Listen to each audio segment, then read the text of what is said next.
ایک میسج دینا چاہیں اس نو کو جو ہماری بات میسج یہی ہے کہ عزیز دوستو یہ سمجھ لیں کہ نو اور نیور والی تحریک کہ اب یا کبھی نہیں، کہ ہم نے تو یہ تہیہ کر لیا ہے کہ بھائی جب 9 تاریخ کو پارلیمنٹ ہاؤس کے سامنے بیٹھیں گے اور یا ہمارے جنازے اٹھیں گے یا کامیابی کا نوٹیفکیشن لے کر اٹھیں گے، تیسرا کوئی راستہ نہیں ہے۔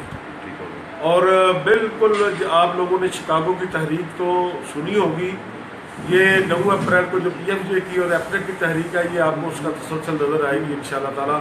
اگر آپ سب لوگ اس تحریک کا حصہ سوشل میڈیا کے ذریعے بنتے ہیں، پریکٹیکل بنتے ہیں، تو انشاءاللہ تعالیٰ دنیا کی کوئی طاقت ہمیں کامیابی سے نہیں روک سکے۔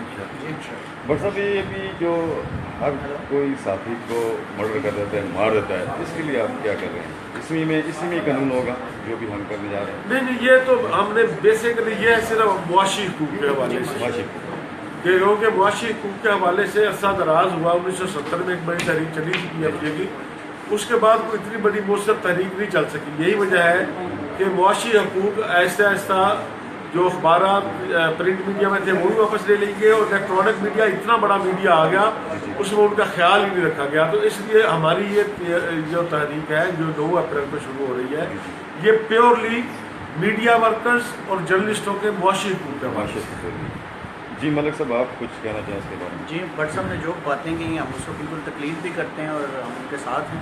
یہ باتیں بالکل ٹھیک ہے، معاشی والے سے تو کافی زیادہ پرابلمس کا صافی شکار ہیں، اور اس پہ جو انہوں نے کام شروع کیا یہ کوئی معمولی کام نہیں ہے، یہ غیر معمولی کام ہے، اور امید ہے کہ سکسیزفل تحریک ہوگی۔